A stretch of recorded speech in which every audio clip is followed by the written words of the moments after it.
मुझे screen share करने दें।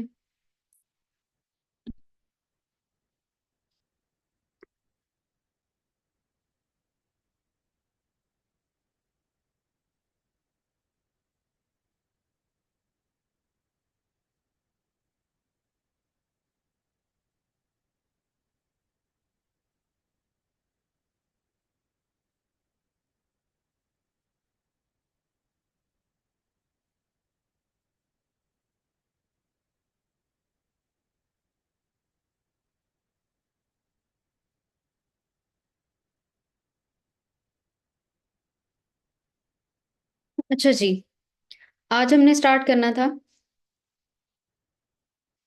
स्ट्रक्चर ऑफ एसे। और स्ट्रक्चर ऑफ एसे में हमने सबसे पहले जो चीज स्टार्ट करनी थी वो हमने स्टार्ट करनी है थीसिस स्टेटमेंट। उससे पहले हम थोड़ी सी बात करेंगे पार्ट्स ऑफ एसेज। अब मल्टीपल पार्ट्स होते हैं। एक क्या होता है कि उसकी हम बनाते हैं आउटलाइन, जिसकी हमने कल भी बात की कि हम आउटलाइन बनाएंगे और देन हम आगे उसको लेकर जा रहे होंगे। अच्छा, दूसरा हमने बात की थी कि देखो, स्ट्रक्चर ऑफ एसे क्या होता है कि वो डिपेंड करता है ऑन योर आउटलाइन। आउटलाइन का पार्ट होता है थीसिस स्टेटमेंट। ठीक हो गया, जिस जिस पर आज हमने डिस्कशन करनी है। और सेकंड क्या चीज आती है? सेकंड आता है कि आपने स्टार्ट करना होता है विद इंट्रोडक्शन। ठीक हो गया जी। आउटलाइन, आउटलाइन के बाद इंट्रोडक्शन, उसके बाद आपके आ रहे होते हैं पैराग्राफ्स, और पैराग्राफ्स के बाद आपका आ रहा होता है कंक्लूजन। ये जो है मेजर पार्ट्स ऑफ ऐसे हैं कि जो कि उसका समझे स्ट्रक्चर का हिस्सा होते हैं। इससे हम लिख रहे होते हैं उसके स्ट्रक्चर के ये मल्टीपल पॉइंट्स हैं। ये पॉइंट्स जो हैं, आप अगर देखो कि इन चारों पॉइंट्स से मिलके आपका एक ऐसे बनेगा। ठीक हो गया जी। अच्छा, इसके बाद जो है, जब हम स्ट्रक्चर ऑफ एसे की बात करते हैं तो उसमें हमने बात की थी कि हम आज किस चीज को पढ़ रहे होंगे? थीसिस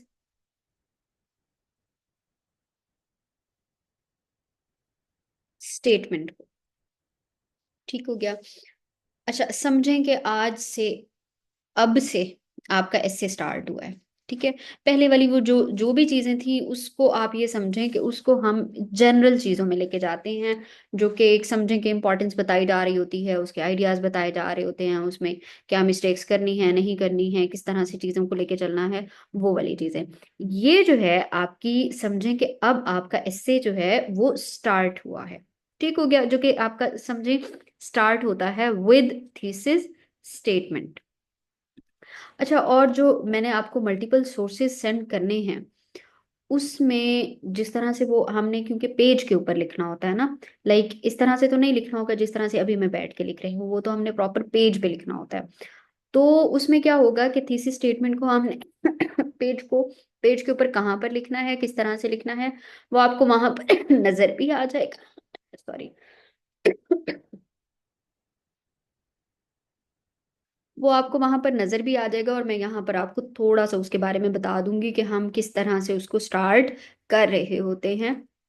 लेकिन थीसिस स्टेटमेंट पढ़ने के बाद इस चीज को मैं आपको एक्सप्लेन लाजमी कर दूंगी।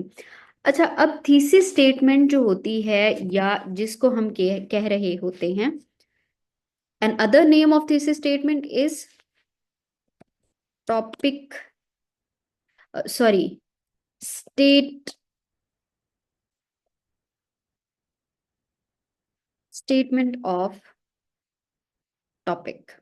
ठीक हो गया कि अब वो क्या होता है कि आपने एक टॉपिक पढ़ा। वैसे तो वो मल्टीपल 4 टॉपिक्स आपको दिए हुए होंगे। अब जो आपने करना होता है, आपने वो एक टॉपिक सिलेक्ट किया, उसके बाद आपने क्या किया, आपने हमने उसको करना होता है डी कोड। डी कोड करने के बाद हमने उसकी बनानी होती है थीसिस स्टेटमेंट। तो वो जो बेसिकली उसने टॉपिक दिया है आपको, उसने जिस टॉपिक पर आपसे पूछा है, हो सकता है वो एजुकेशन के टॉपिक पे पूछ ले, हो सकता है वो डेमोक्रेसी के टॉपिक पे आपसे पूछ ले, हो सकता है वो जो है क्लाइमेट चेंज के टॉपिक के ऊपर आपसे पूछ ले हो सकता है कि क्लाइमेट चेंज के टॉपिक के ऊपर वो इस तरह से पूछे कि जो है उसके या for example democracy hopes and hurdles. अब वो इसमें क्या कर रहा है, किसी भी उस एक चीज की वो डायमेंशन निकाल के दे देता है। तो हमने क्या करना होता है, हमने वो स्टेटमेंट ऑफ टॉपिक इस तरह किस तरह की बनानी है, उस पर हम अभी बात कर लेते हैं।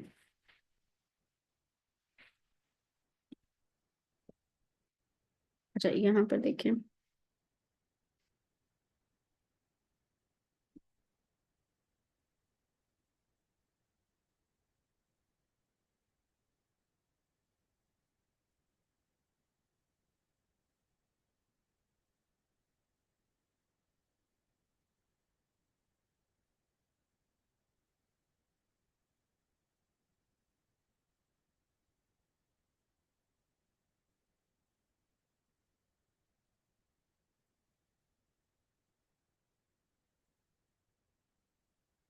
आपकी जो थीसिस स्टेटमेंट होती है वो इन तीन चीजों का अमलगमेशन होती है।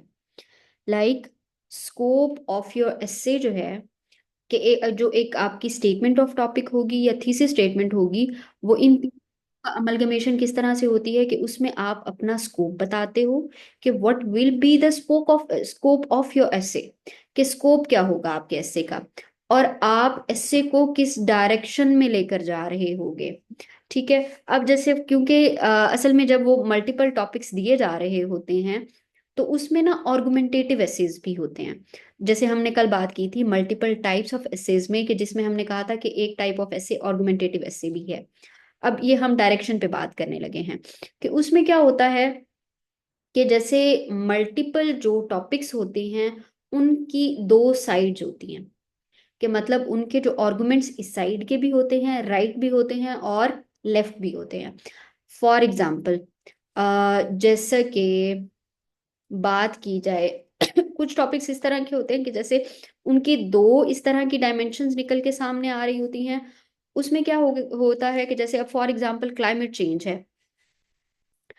क्लाइमेट चेंज जो है, अगर क्लाइमेट चेंज के ऊपर बात की जाती है तो इसके दो आर्गुमेंट्स बनते हैं। मतलब दो में आप डिवाइड हो जाते हो, जो सोसाइटीज होती हैं या इवन पॉलिटिशियंस होते हैं वो दो में डिवाइड हो जाते हैं। फॉर एग्जाम्पल, पहले में किस में डिवाइड होंगे, कि जिसमें वो कहते हैं कि yes climate change is the reality, और आजकल की ये रियलिटी है, और मल्टीपल जो इवेंट्स हो रहे हैं क्लाइमेट चेंज के ऊपर वो शो करवा रहे हैं कि climate change is the main reality of इस कंटेम्प्रेरी वर्ल्ड की एक मेन रियलिटी बनती है। जो दूसरी साइड के लोग हैं वो क्या कहते हैं, वो कहते हैं कि देखो जी, जब से दुनिया बनी है, क्या तब से आपने ये नहीं देखा कि जो क्लाइमेट है ऑफ दिस अर्थ, क्या वो इवॉल्व नहीं हो रहा है, इवॉल्व तो हो रहा है शुरू। क्या आप ये कह सकते हो कि आज से 1000 ईयर्स पहले या आज से 2000 ईयर्स पहले का जो क्लाइमेट था वो आज से 1000 ईयर पहले के क्लाइमेट चेंज के बिल्कुल इक्वल था? इवन जब आप ये समझो कि जब से इंडस्ट्रियल रेवोल्यूशन भी नहीं आया था तब से क्लाइमेट चेंज आपका इक्वल रहा है? नो, ऐसा तो नहीं हुआ। क्योंकि 2000 साल पहले का और 1000 साल पहले का, इनका भी अगर आपस में कंपैरिजन करें तो क्लाइमेट तो आपका चेंज हुआ। जब से इंडस्ट्रियल रेवोल्यूशन हुआ उसके बाद से क्लाइमेट चेंज की एक जो समझें कि बार होती है वो बहुत ही ऊपर की तरफ गई। लेकिन इसका मतलब क्या ये है कि क्लाइमेट चेंज जो है वो पहले नहीं हो रहा था? पहले भी हो रहा था।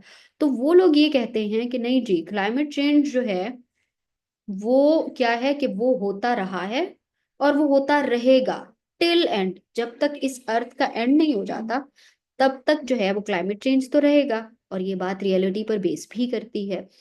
अब वो अगर आपसे पूछता है कि आपको क्या लगता है, क्लाइमेट चेंज इज रियलिटी और नॉट, अब इसमें क्या है कि उसने क्वेश्चन ही इस तरह का पूछा है कि जिसमें हमारे आर्गुमेंट्स तकरीबन उसमें आ जाते हैं। अब इसमें आप कौन सी साइड लोगे? आप जो भी साइड लोगे, आप अपना जो भी स्टांस रखते हो, वो क्या बनेगा? आपका थीसिस स्टेटमेंट बनेगा। अब जैसे फॉर एग्जांपल मुझे ये फील होता है कि yes, climate change is the reality of today. अब मैं क्या कहूंगी कि भाई क्लाइमेट चेंज रियलिटी है, ये मेरा स्टांस है। मैं उस जो दूसरी वाली साइड है, मैं उसको निगेट कर रही हूँ। अब ये क्या है? ये आपका डायरेक्शन ऑफ योर एसे है, कि मैं अपनी एसे की डायरेक्शन को इस साइड पे लेके जा रही हूँ, ना कि इस साइड पे लेके जाऊँ।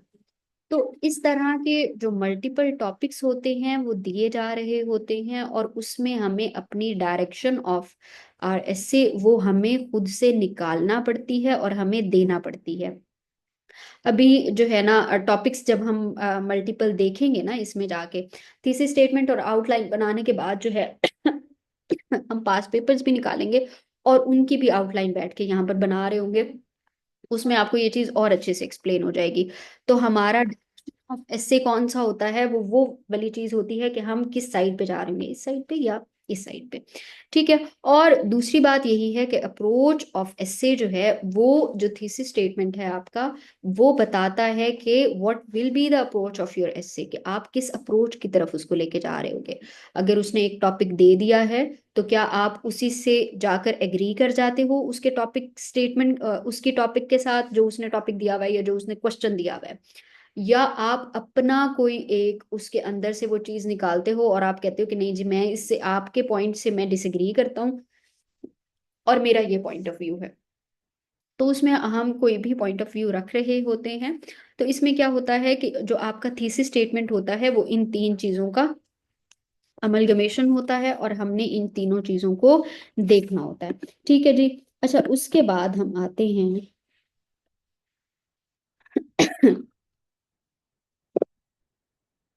थीसिस स्टेटमेंट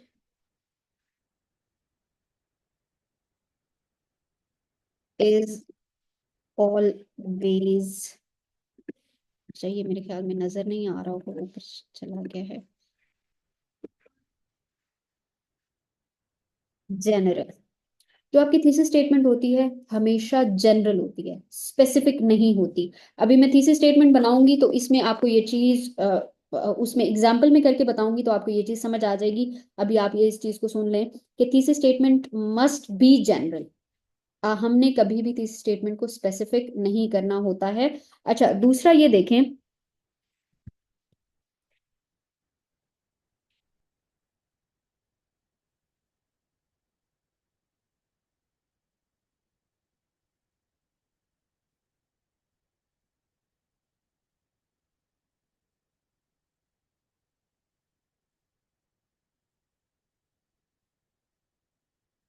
ये लाइट ऑन कर दें। हाँ, लाइट ऑन करें।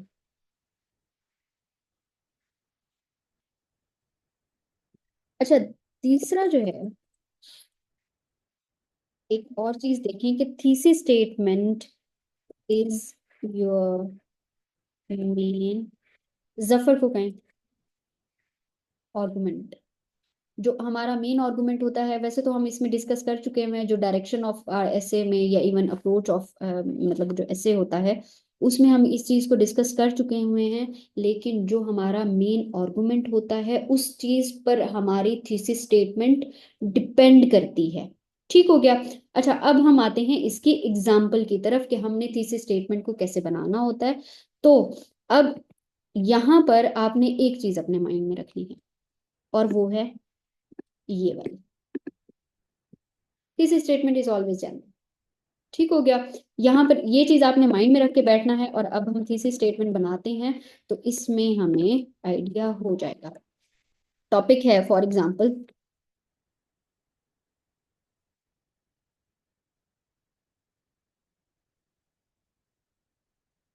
Democracy in Pakistan. ठीक हो गया।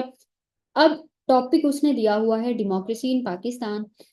हम सिंपल से स्टार्ट करेंगे कि सिंपल की कुछ थीसिस स्टेटमेंट बनाएंगे और उसके बाद हम आहिस्ता आहिस्ता से जो आर्गुमेंटेटिव एसेज होते हैं वो कुछ तो मैं आपको सेंड कर रही हूँगी, और उसके साथ फिर हम जो इस तरह के स्पेसिफिक टॉपिक्स आ रहे होते हैं उनके फिर हम थीसिस स्टेटमेंट बनाना शुरू करेंगे। लेकिन पहले हम जनरल से ही स्टार्ट करेंगे, मतलब सिंपलेस्ट फॉर्म से स्टार्ट करेंगे, और आप भी मुझे सिंपल वाली ही थीसिस स्टेटमेंट बना के सेंड कर रहे होंगे। ठीक हो गया जी। अच्छा, अब डेमोक्रेसी इन पाकिस्तान, ये है क्या हमारा टॉपिक, मतलब मेन टॉपिक हमारा है डेमोक्रेसी इन पाकिस्तान। अब इसकी हम बनाते हैं thesis statement. Democracy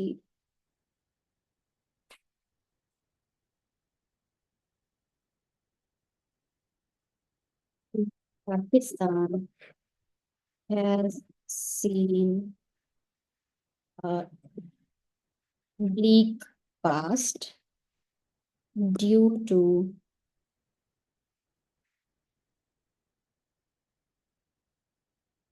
several reasons। ठीक हो गया जी। एक मैंने थीसिस स्टेटमेंट बनाई है ये वाली, एक और बनाती हूँ आपके सामने और फिर कुछ चीजों को मैं एक्सप्लेन करती हूँ यहाँ पे।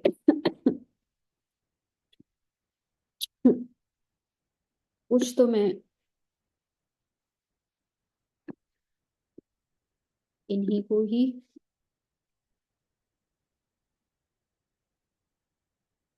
ड्यू टू,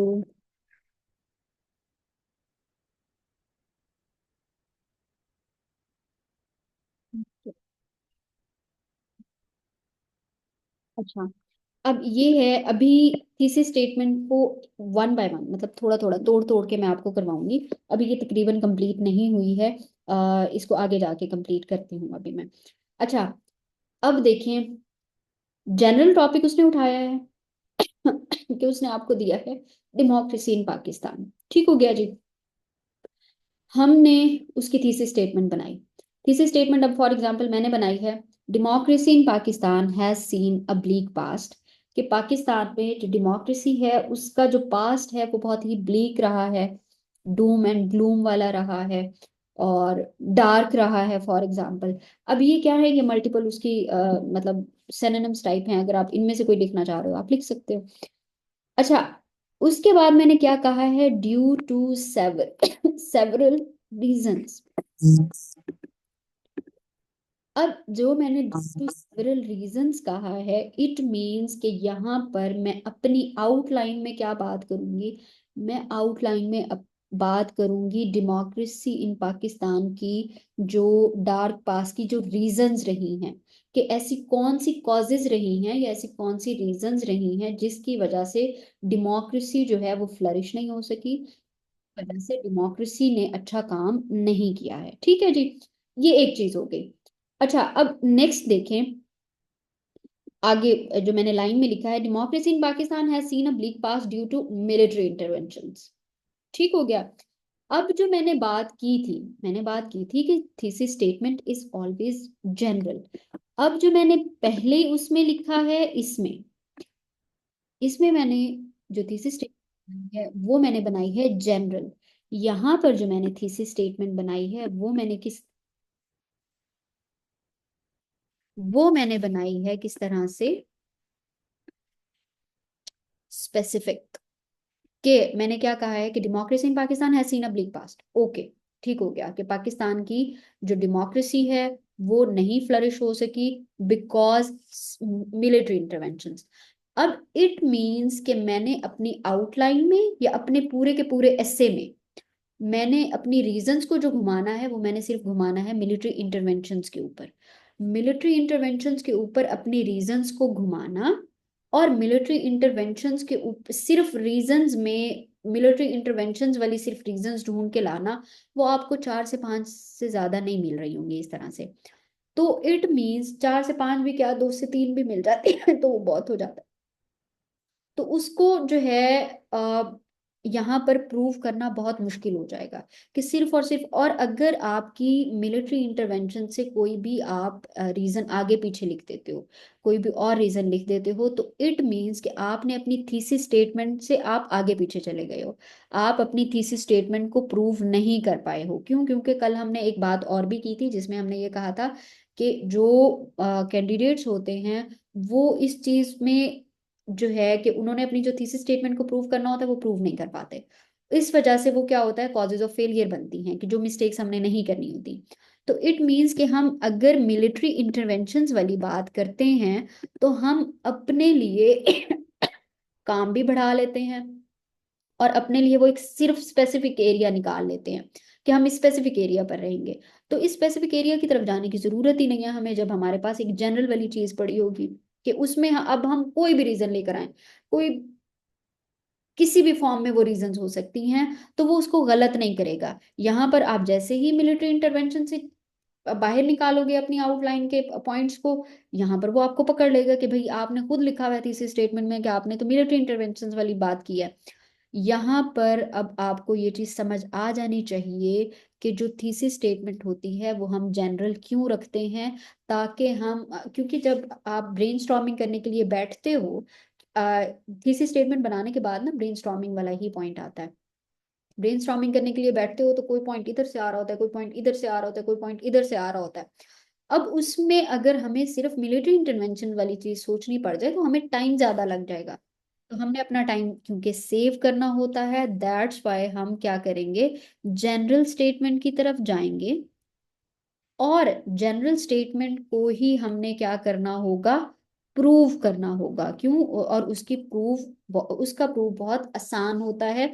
इस वजह से हम क्या करते हैं कि इसको बेहतर उसकी तरफ, हमें पता होता है कि जो है इसको प्रूव करना भी आसान है और इसको आराम से हम लिख भी सकते हैं। अच्छा, इसमें जो है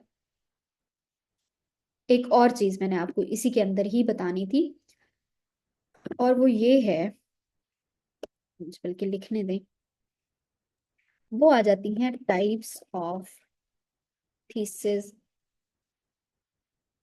स्टेटमेंट। इस स्टेटमेंट को अभी मैं पूरा कर दूंगी विद दीज टाइप्स।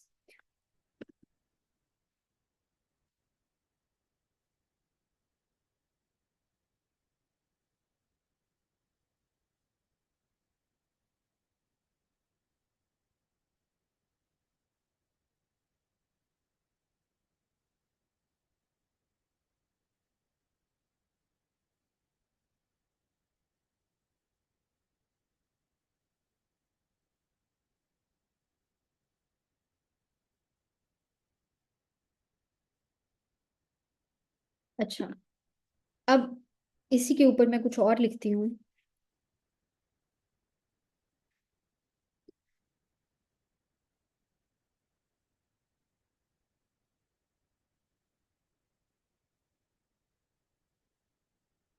अब हम इसको एक्सप्लेन करने की तरफ आते हैं। देखो, जो थीसिस स्टेटमेंट होती है ना, उसकी तीन मल्टीपल टाइप्स होती हैं। एक होती है वन डायमेंशनल, एक होती है टू डायमेंशनल, और एक होती है थ्री डायमेंशनल। थ्री डायमेंशनल से ज्यादा हम ऊपर नहीं लेके जा रहे होते अपनी थीसिस स्टेटमेंट को। क्यों? क्योंकि हमारा जो एक कोटा होता है, लाइक हमने अपना एसे कंप्लीट करना है, वो हमारी थ्री डायमेंशनल में जाके पूरा हो जाता है। बाज़ औक़ात तो टू डायमेंशन में भी पूरा हो जाता है, और बाज़ औक़ात वो वन डायमेंशन ही सिर्फ निकल के आ रही होती है। तो इसमें क्या होता है कि हमने हमारा क्योंकि वो एक लेंथ वैसे ही कंप्लीट हो जाती है, तो उसमें क्या होता है कि हम इससे ज्यादा आगे की तरफ नहीं लेके जाएंगे, अदरवाइज वो हमारे लिए बर्डन बनता है कि फोर डायमेंशन में चले जाएं, फिफ्थ डायमेंशन में चले जाएं। और जब हम फोर फिफ्थ डायमेंशन में जा रहे होते हैं तो इट मीन्स कि हम जो है जनरल से हटा के उसको जो है स्पेसिफिक की तरफ लेके जाना शुरू कर देते हैं। तो ये बेसिकली गलतियां होती हैं जो कि हमें नहीं करनी होती। अच्छा, अब वन डायमेंशनल क्या होती है कि आपने अपने थीसिस स्टेटमेंट में सिर्फ एक डायमेंशन की बात की, और उसके बाद आपने उसको फुल स्टॉप लगा दिया। फॉर एग्जाम्पल, जो हमने पहले बात की थी, democracy in Pakistan has seen a bleak past due to several reasons. अब इसमें मैंने कहा था कि मेरा जो आउटलाइन बनेगी वो किस चीज के आगे पीछे घूम रही होगी, वो घूमेगी सिर्फ और सिर्फ रीजंस के ऊपर, कॉजेस के ऊपर। ठीक हो गया। ये हो गई उसकी पहली डायमेंशन। आगे जाके मैंने लिखा है कि but its future is bright, ये हो गई उसकी सेकंड डायमेंशन, कि अब मैं उसका फ्यूचर ब्राइट किस तरह से है, मैं उसकी रीजंस बताऊंगी। ये आ गई उसकी सेकंड डायमेंशन। अब इसकी थर्ड डायमेंशन भी मैं आपको लिख के बता देती हूँ। आपका एस्से बता रहा होता है, एस्से का टॉपिक बता रहा होता है कि आपने उसको वन डायमेंशन में रखना है, टू डायमेंशन में रखना है, या थ्री डायमेंशन में रखना है। कुछ बच्चे इसको ना, टू डेमोक्रेसी इन पाकिस्तान अगर टॉपिक है, कुछ बच्चे इसको अगर टू डायमेंशन में करते हैं, बिल्कुल ठीक है, कोई इशू नहीं है। बस आपने अपनी थीसिस स्टेटमेंट को यहाँ पे फिर फुल स्टॉप लगा देना होगा। कुछ बच्चे होते हैं जो कि इसको थ्री डायमेंशन में ले जाके करेंगे, वो भी बिल्कुल ठीक है। वो अपनी आउटलाइन को थ्री डायमेंशन में करेंगे और उसके बाद उसको कंप्लीट कर देंगे, तो वो यहाँ पर फुल स्टॉप लगा देंगे।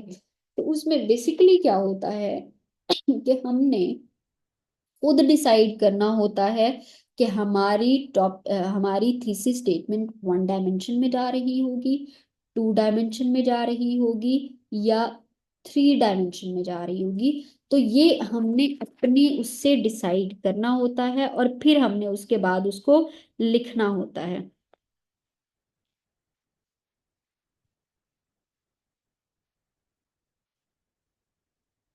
अच्छा, इसमें जो है एक और टॉपिक पे बल्कि मैं लिखती हूँ थीसिस स्टेटमेंट, और उसको हम थोड़ा सा डिस्कस कर लेते हैं।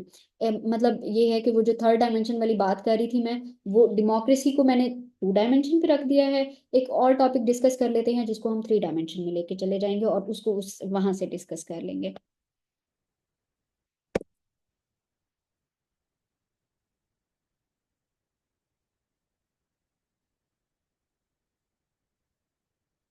टॉपिक क्या है हमारा? Education system of Pakistan. ठीक हो गया जी। अच्छा, मुझे थीसिस स्टेटमेंट इसकी लिखने दें, फिर उसके बाद मैं इसको डिस्कस करती हूँ।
ये बनाई है मैंने थीसिस स्टेटमेंट।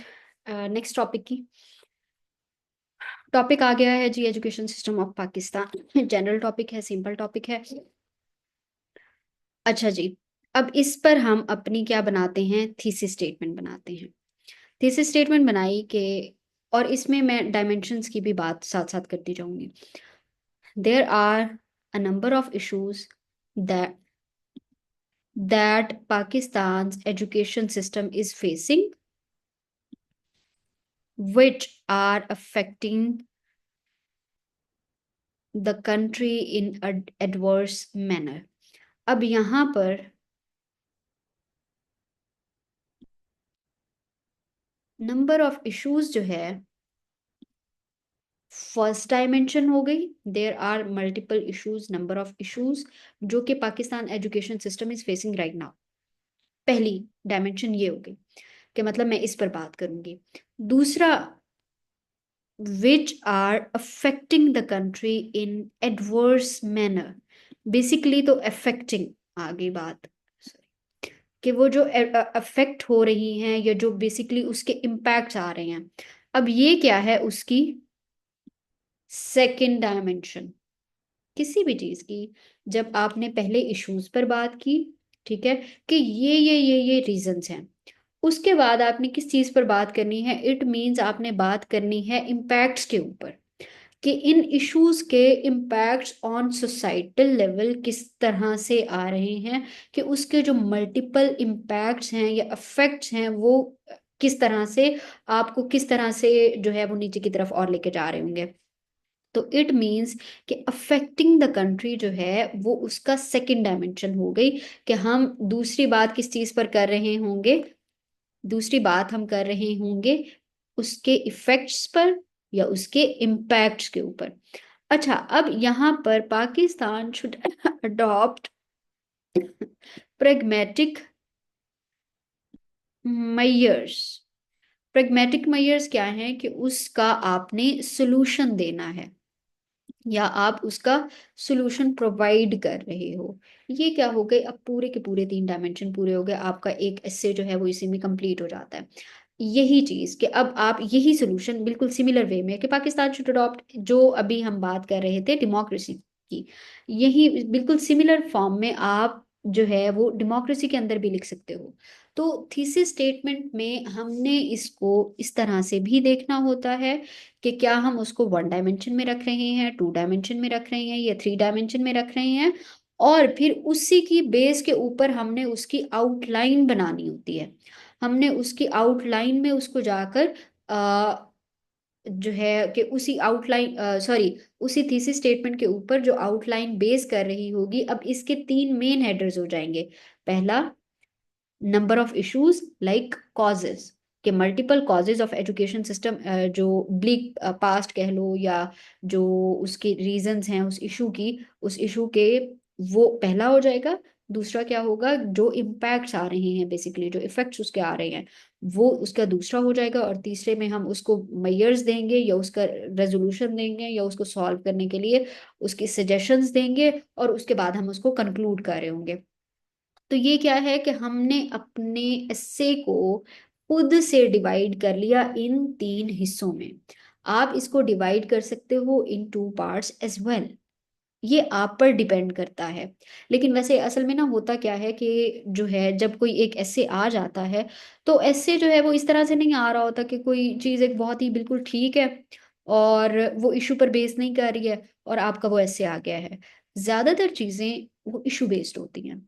क्यों? क्योंकि अगर किसी चीज पर डिबेट करनी है, किसी चीज पर बात करनी है, और वो ऑलरेडी बहुत ही समझें कि वो अच्छी फॉर्म में पड़ी हुई है, तो उस पर बात करने की जरूरत ही क्या है? अगर वो इशू है ही नहीं तो हम उस पर क्यों बात करेंगे? ठीक हो गया ना? तो अब इसमें क्या होता है कि जो आपके टॉपिक्स भी इवन आ रहे होते हैं वो इशू बेस्ड होते हैं, क्योंकि और जो चीजें इशू बेस्ड होंगी उस पर ही बात की जा रही होगी। तो अब हमने क्या करना होता है कि कोई भी इशू जब आ जाता है तो उसके हमने सोल्यूशन लाजमी देने होते हैं, चाहे वो पूछे चाहे वो ना पूछे। लाइक इसमें एजुकेशन सिस्टम ऑफ पाकिस्तान, उसने हमें ये तो नहीं कहा कि यहाँ पर आपने सॉल्यूशंस भी दें। बाजुकात वो पूछ लेता है कि उसके जो है इश्यूज एंड सॉल्यूशंस, वो इस पर भी बात कर सकता है, कि मतलब उसने टॉपिक ही आपको इस तरह का दे दिया है कि हम सॉल्यूशन पर भी बात करेंगे। हमने फिर भी चाहे वो पूछे या ना पूछे हमने उसके सॉल्यूशंस प्रोवाइड करने होते हैं। फॉर एग्जाम्पल कि हमने उसके सॉल्यूशंस कितने प्रोवाइड करने होंगे, ये डिपेंड करता है कि अगर उसने पूछ लिया है तो 3 से 4 दे दो, और अगर उसने नहीं पूछा है तो 2 भी दे सकते हो, 1 भी दे सकते हो, कि आपका जो ऐसे जो है ना वो इसमें कंप्लीट हो जाएगा। तो उसमें क्या है कि हमने सोल्यूशन का 2 से 3 पैराग्राफ्स इसमें देने होंगे। ठीक है जी। अच्छा, अब इस पर कोई क्वेश्चन हो किसी का तो अब आप अपने माइक ओपन करें और मुझे बता दें।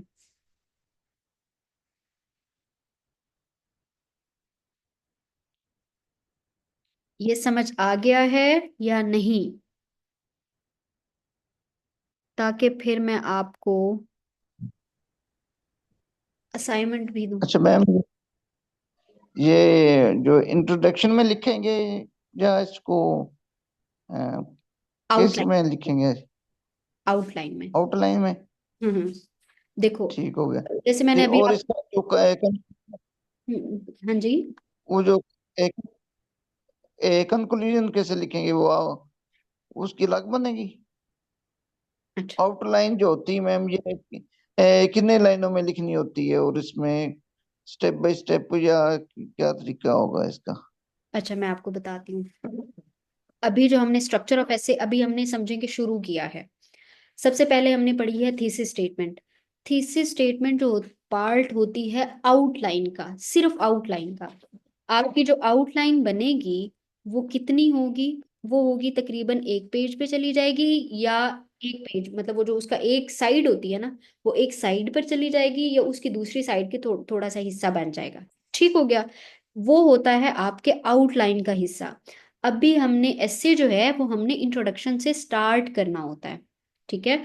वो अभी हम पहले थीसिस स्टेटमेंट बनाना सीखेंगे, फिर उसके बाद हम आउटलाइन बनाना सीखेंगे। फिर उसके बाद आप ये समझे कि हमने जो ऐसे लिखना है इंट्रोडक्शन से हम उसको स्टार्ट कर देंगे, कि उसका स्ट्रक्चर बनाना सीखेंगे। तो आज आप ये समझे कि it is your first day, कि जिसमें हमने थीसिस स्टेटमेंट बनाना सीखी है। तो थीसिस स्टेटमेंट पार्ट होती है आपकी आउटलाइन का। इंट्रोडक्शन, पैराग्राफ राइटिंग, कंक्लूजन, ये तीन मेजर चीजें होती हैं जिन पर वो मल्टीपल चीजें लिखी जा रही होती हैं। अब जैसे फॉर एग्जांपल कंक्लूजन लिखना कैसे है, उसका फर्स्ट सेंटेंस किस तरह से लिखा जा रहा होता है, सेकंड सेंटेंस कैसे किस तरह से लिखा जा रहा होता है, फिर उसके अंदर की बॉडी जो है वो किस तरह से लिखी जा रही होती है, और एंड कैसे किया जा रहा होता है कंक्लूजन का इवन। वो उस पर हम बात करेंगे। लेकिन जब तक हर एक चीज को ना हमने ऑर्गेनाइज वे में करना है, क्योंकि सबसे पहले थीसिस स्टेटमेंट बन रही होती है। तो पहले हमने थीसिस स्टेटमेंट पर बात की, उसके बाद आउटलाइन बन रही होती है, उसके बाद हम आउटलाइन पे बात करेंगे। उसके बाद इंट्रोडक्शन लिखा जा रहा होता है, उसके बाद हम इंट्रोडक्शन पर बात करेंगे। उसके बाद पैराग्राफ राइटिंग की जा रही होती है, उसके बाद हम पैराग्राफ राइटिंग पे बात करेंगे। और उसके बाद कंक्लूजन लिखा जा रहा होता है, जो कि आपका समझे कि लास्ट होता है, एंड होता है आपके ऐसे का। तो वो एंड पे हम बात करेंगे। ठीक हो गया। एक एक चीज पहले मैंने आपको सिखानी है और देन फिर आपने करनी होगी।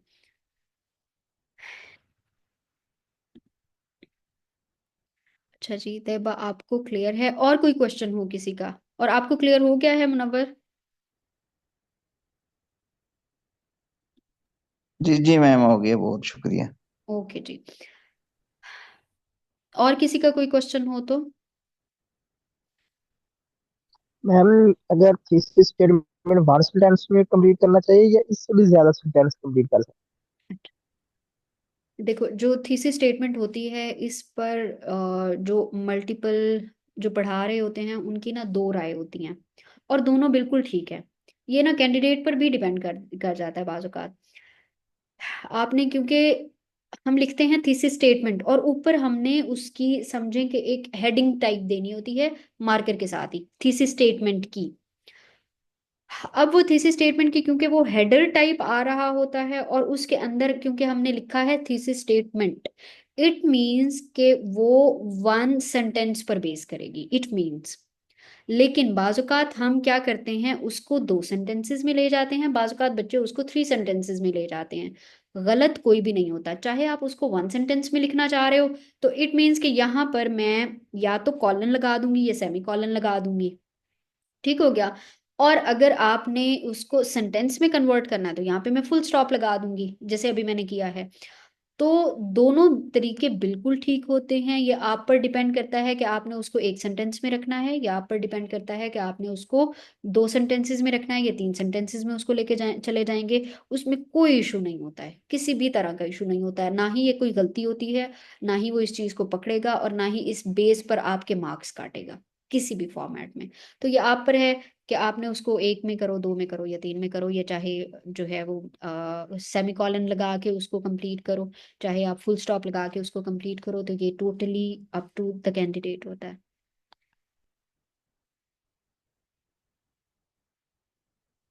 और किसी का कोई क्वेश्चन हो तो?